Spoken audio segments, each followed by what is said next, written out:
Hi, and welcome to the Literary Lamppost podcast, where we analyse books and see what we can learn from them. I'm Caitlin, I'm a math grad student, but I love English and analysing literature. And I'm Ashley, an assistant editor and writer. I'm really excited for today's episode because too. we are talking about one of my favourite authors, Brandon Sanderson. He is so good. He's such a cool author. And actually, he's the first author we've discussed who is still alive and writing today. He's genuinely a great author. He mostly writes high fantasy. I'd actually place him up there with George R.R. Martin and Tolkien as one of the greatest high fantasy writers of all time. And honestly, if you're ready for a break from the popular romantasy genre and think that that's all there is to fantasy, think again and go check out Brandon Sanderson. He's actually brilliant. And he churns out books so quickly, he's probably writing right now as we speak.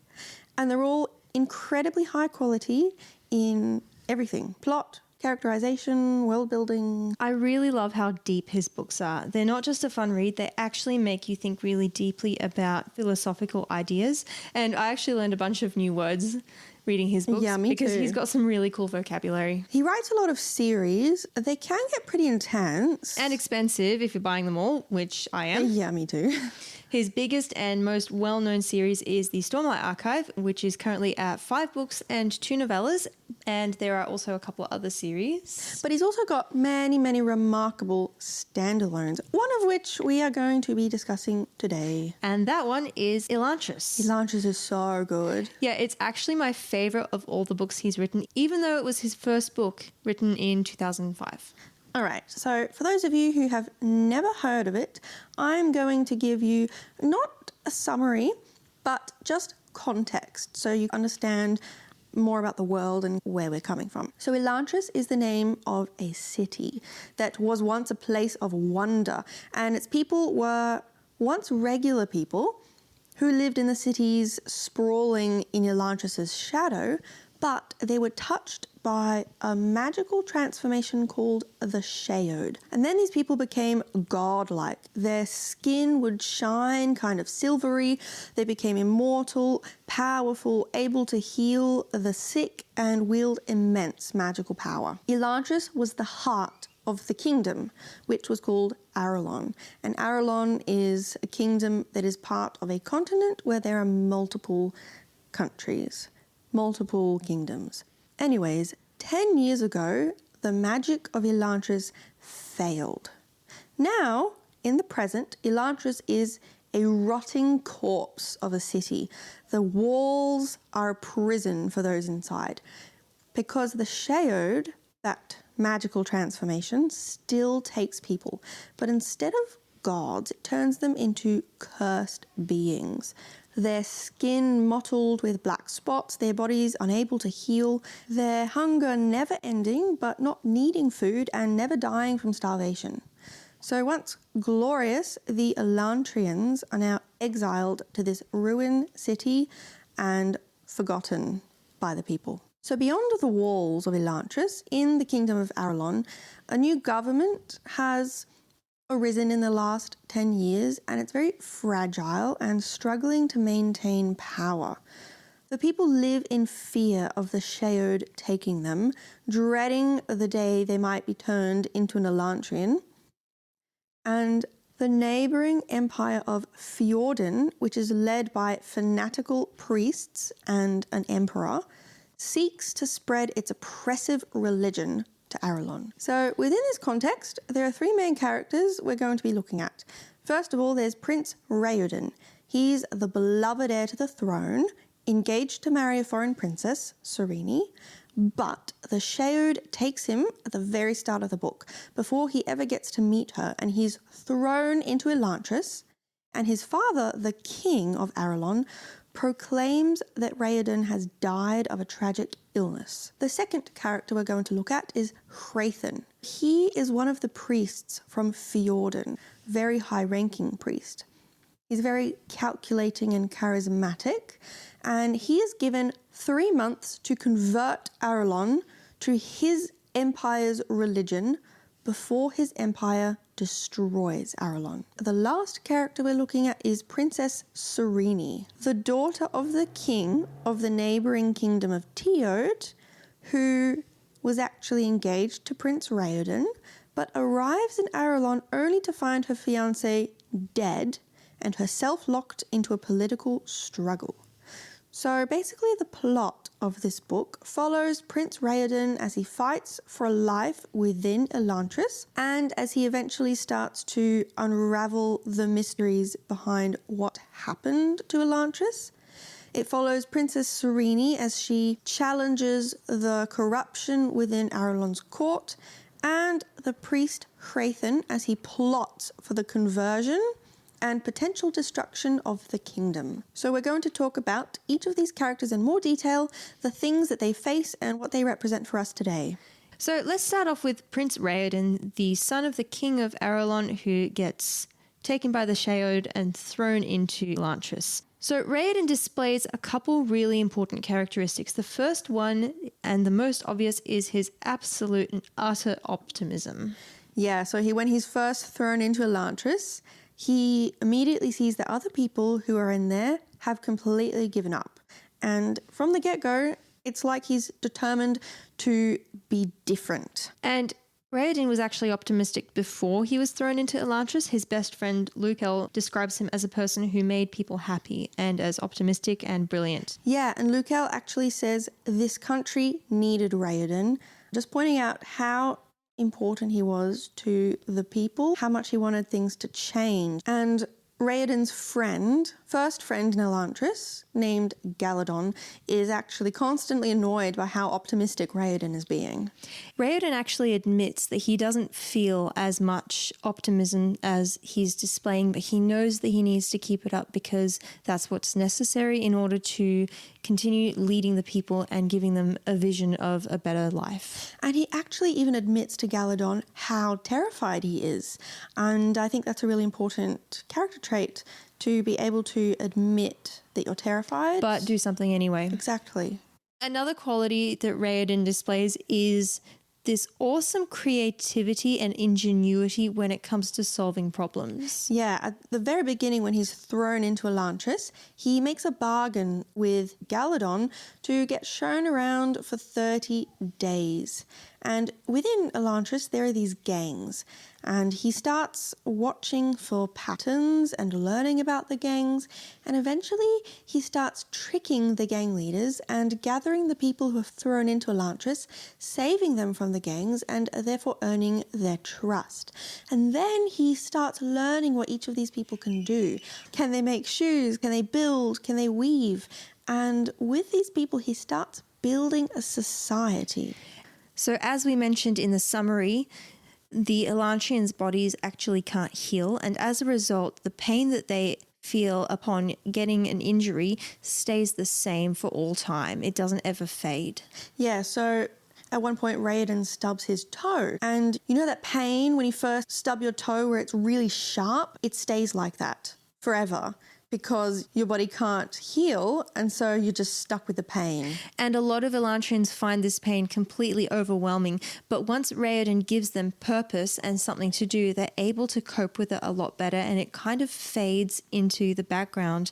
And he brings this creativity and this outside-of-the-box thinking to solving problems. For example, every person who's thrown into Elantris is sent with a sacrificial offering of seed corn, and Raoden comes up with the idea to save it and start planting it. Instead of eating it straight away because they're so incredibly hungry. And as a result, they're able to start growing their own food.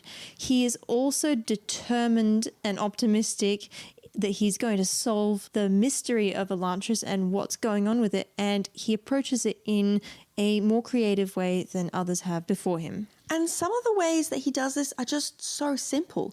Like he starts cleaning and making space nice and helps people to be proud of their accomplishments. And he is determined that through studying the literature of Elantris, he will be able to figure out a solution to the problems, even though Galadon insists it's a waste of time. Galadon actually says to Raoden, no one is likely to find the answers, but Raoden doesn't give up. Yeah, he insists that he's going to figure it out. Yeah, his determination also shows up in his insistence that he not let anybody else see just how much pain he is in for the sake of being able to be a leader for them and inspiring them. Oh, and something that we haven't mentioned yet is that within Elantris, nobody actually knows who he is. Now remember, he's the beloved prince of the kingdom. But within Elantris, he doesn't want to be known for his title. Yeah, people don't recognize him because the Sheold is so disfiguring. And he uses this to his advantage. He says, if I'm going to do any good in Elantris, I need to win followers because they like what I'm doing, not because they feel a patriotic obligation. Yeah, so you can really see that he doesn't seek power for himself. He just genuinely wants to help. He wants to give people purpose and make life better for them, not in it for power for himself. He shows multiple times through the book that he doesn't want to be deceitful. He wants to maintain the standard of integrity for himself and for others. He doesn't make any huge promises about how he's going to fix everything or cure them or give them the answers. He tries to attract followers via the evidence of the good that he's doing in the community. And he wants to give people a purpose and make life better for them. He's not in it for the power for himself. Another thing I really love about Raoden is how kind he is. On the very first day that he's in Elantris, he sees a boy begging for food, and he really, really wants to help this boy. Despite the fact that he's already an Elantrian, so he's already starving, he gives away his food to this boy. And also, when he starts gathering people together to help build his new society, he sees value in people who don't always see value in themselves. For example, a simple housewife, she describes herself, who thinks she has no skills. He sees incredible value in her doing household type things. For example, weaving and cooking and organizing, those kind of things that are overlooked but really, really important to society. And it's good to acknowledge these things. And it's really cool that Raoden does, and he sees these actions which often go unnoticed and invisible in society, and yet society would collapse without them. And Raoden's also really kind to a group of people in Elantris called the Hoed. Now, these are people who have basically succumbed to the pain and lost their minds, but they are unable to die. And even though they can't contribute to anything, he sets up a whole system to care for them and feed them. He's just really a good person. Raoden has displayed these 5 qualities. He has this incredible optimism and creativity. He's really determined, he has integrity, and he's really kind. And these things lead to him being an amazing leader. Through this leadership, Raoden is actually able to make a real difference in Elantris. Now, this is very different to the next character we're going to talk about, Hrathen. Now, Hrathen is a priest from the neighbouring country of Fjorden. There are 2 religions featured in this story, 2 main ones, Shudireth and Shukorath. The Fjorden religion is Shudireth, and the people of Fjorden believe that Shudireth is the only true form of religion. Now, what's interesting is that Arelon believes in the same God. They call him the Lord of Creation, but the religion's slightly different. This is Shukorath, and it's less extreme. So the core of the Shudireth religion is that only one man can serve God directly. This is Wyrn, the emperor. And then different ranks of priests serve Wyrn and carry out the words of God. So in this way, the emperor exerts control over people, like our previous episode where we talk about Shift doing the same thing. And one by one, Fjorden has infiltrated most of the kingdoms on this continent, caused the collapse of their governments, and converted them basically by force to the Shudireth religion. The last 2 kingdoms standing are Arelon, which is Raoden's kingdom, where Elantris is, and Teod, where Princess Sarene, Raoden's betrothed, is from. So back to Hrathen, he has been sent from Fjorden as a preacher and teacher, and he's been given 3 months to convert Arelon before Fjorden is going to come in and conquer. He's been given the task of converting Arelon, and he truly believed that he was Arelon's savior, that he was going to be saving them from destruction by converting them. He was going to be saving thousands of souls by doing this converting. He believed that the people of Arelon were godless and heretical, and he genuinely believed that he was going to be saving their souls by converting them. But he had some less than savoury ways to go about this converting process, however. He gains a sidekick, a priest who is very zealous, and starts teaching him the finer points of taking control of a nation. This zealot is named Dilaf. Hrathen says to him, the first step in taking control of a nation is the simplest. You find someone to hate. So Hrathen leads Dilaf to the idea that the Elantrians are controlled by evil spirits, not God. But he doesn't actually believe it himself. No, he doesn't. But he wants to create the connection so that people will follow this idea and instead of pity the Elantrians, hate them. He says, you will find that hate can unify people more quickly and more fervently than devotion ever could. Oofed.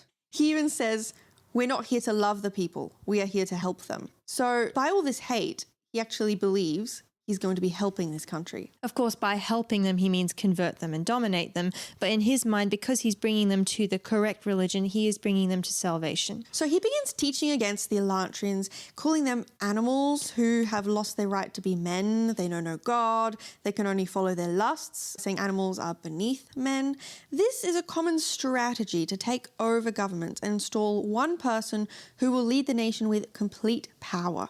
We've seen it in history over and over. So it's really important to recognize this pattern when it starts to happen and question if a leader of a country is encouraging hatred of a relatively small group of people within that country who already face large challenges, to think why that hatred is being stoked.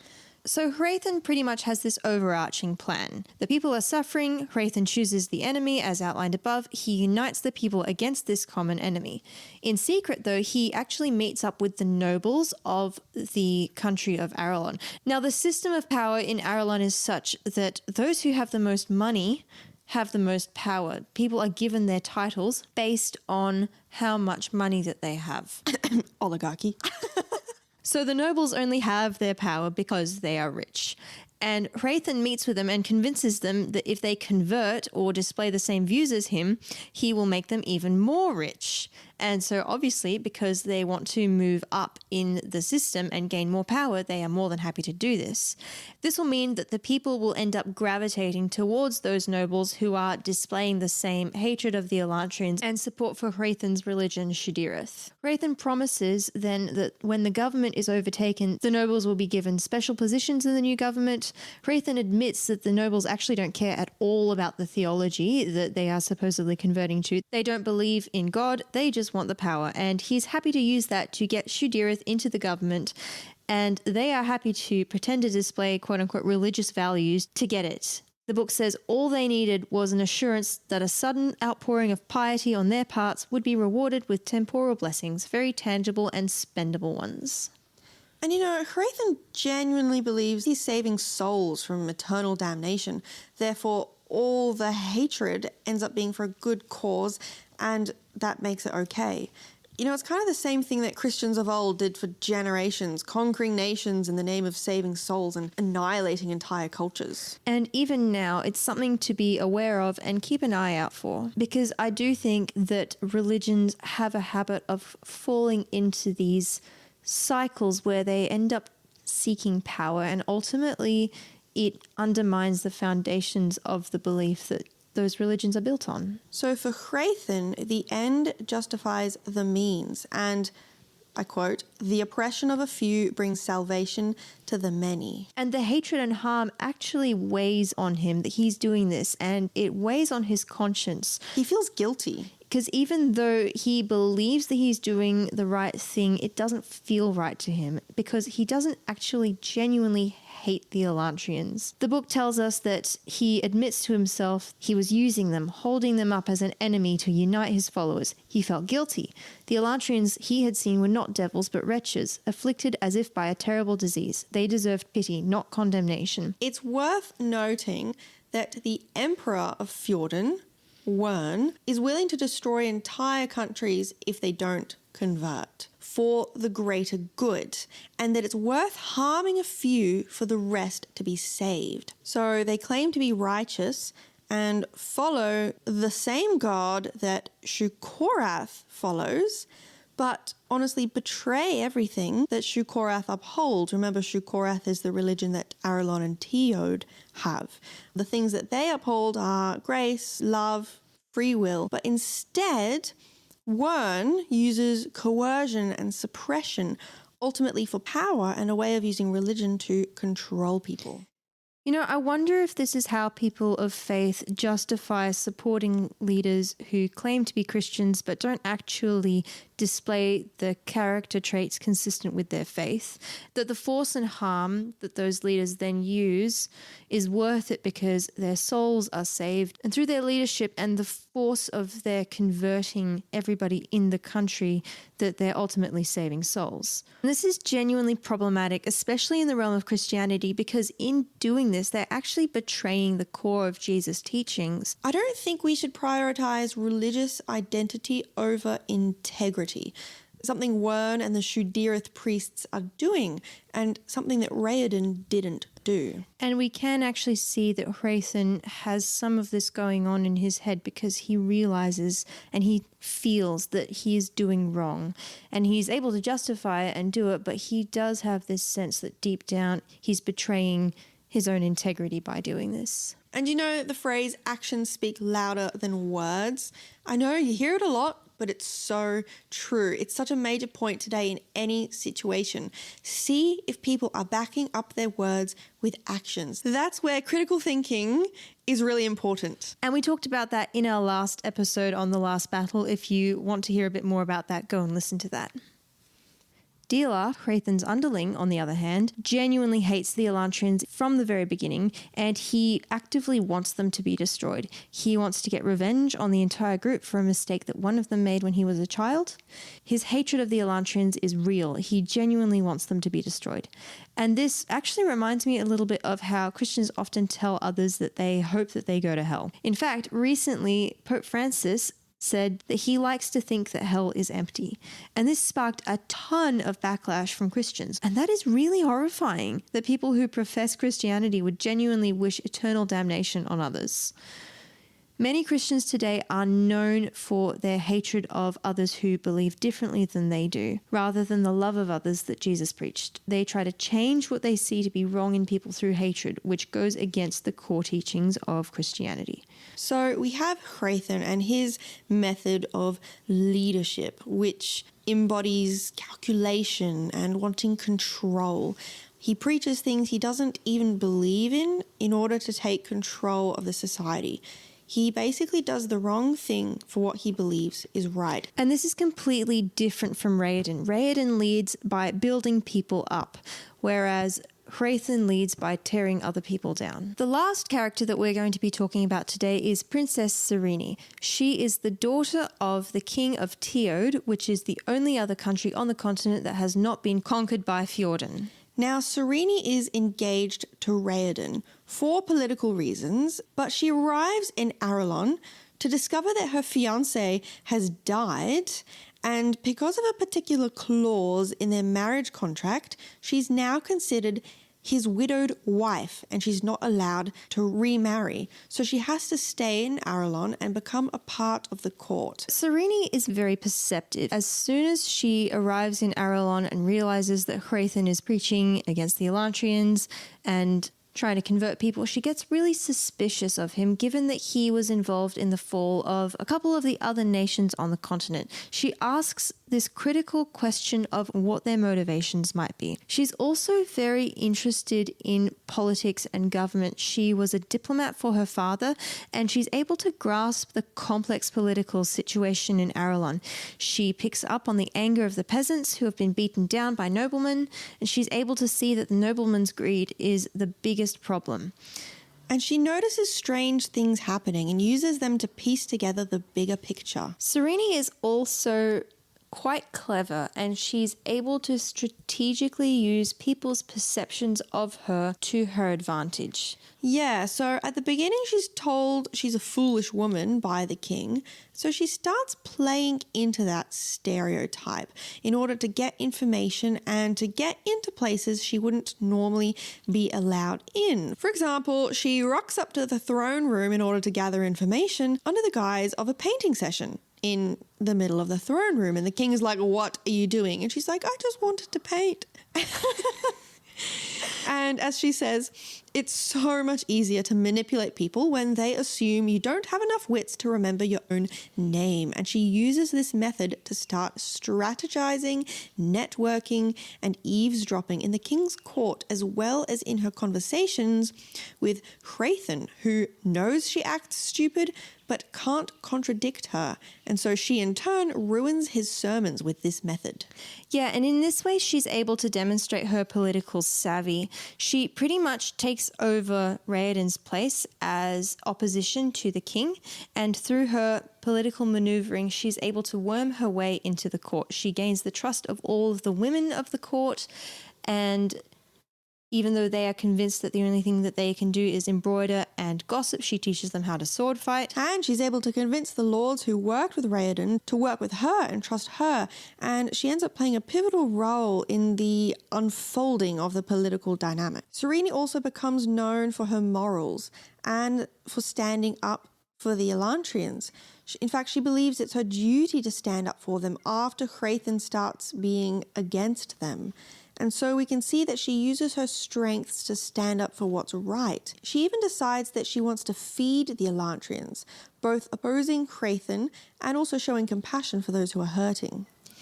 Sarene also doesn't mind breaking the mold. She does the things that others would not dream of doing. For example, feeding the Elantrians and, as such, upsetting the balance of power. She humanizes the Elantrians and disrupts Hrathen's plans. And she even stands up to the king and intimidates him into doing the right thing. She's also interested in geopolitical dynamics and politics.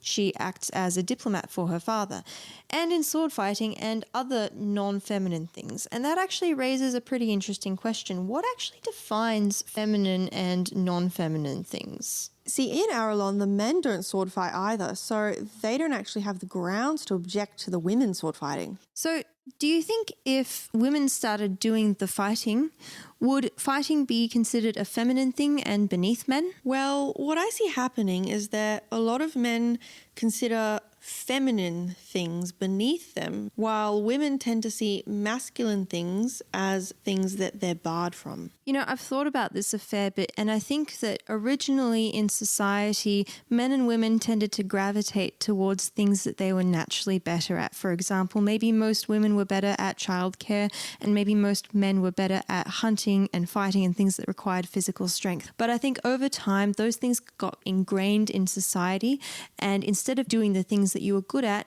you did the things that society told you that you needed to do. And so then even if somebody is better at the thing that the opposite gender is good at, they're not allowed to do it because society tells them that that's just how men and women's roles are, not necessarily taking into account that those roles were based on strengths rather than prescriptive. And I think that over time, this led to this power imbalance between men and women, where men ended up holding a lot more of the societal power, and women's roles were defined by what men allowed them to do. In fact, Sarene even comments that in her home country of Teod, where there was a lot more equality between men and women, that they say they give their women more freedom, but there's still the impression that the freedom was theirs to give in the first place.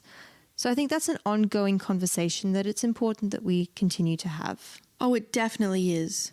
And another thing about Sarene is, despite being kind of the stereotypical strong, independent woman, she still deeply longs to be loved and to have a relationship. This gives her some very human depth. She finds it hard to love herself because she feels rejected by others. Men don't accept her because they're intimidated by her or can't match her or see her as a leader instead of a partner. And women don't accept her because she's different from them. And this is something she has to work throughout the course of the book. What I think is really awesome about the character of Sarene is that she ultimately is not willing to sacrifice herself for the sake of being loved. She remains true to herself despite it causing challenges in her relationships. So, how is Sarene a leader? She leads with strategy and shrewdness. She finds a way to speak up against injustice, even though at the beginning her voice is not heard. Despite that, she persists and she finds a way to get around the rules. So there you have 3 main characters in the book Elantris, and the different ways they lead and make a difference in their spheres. The first half of the book introduces the characters and who they are, sets up their characteristics, defines what they want, what they're trying to achieve, and the second half of the book watches as these 3 characters intersect and how the dynamics play out. And we see how the problem of Elantris is solved, how the government experiences another collapse, and we see how these 3 leaders' lives play out, how they clash, how they work together to bring about some really major things. And there are some really thoughtful reflections on a lot of things far beyond anything that we've discussed here. And it also has romance, mystery, adventure, some really great characters who we haven't mentioned, some completely unexpected plot twists, and a really well-developed world. And we can learn a lot from it. But we're not going to spoil it, so go read it. We highly recommend this book. However, we do need to add a little bit of a warning.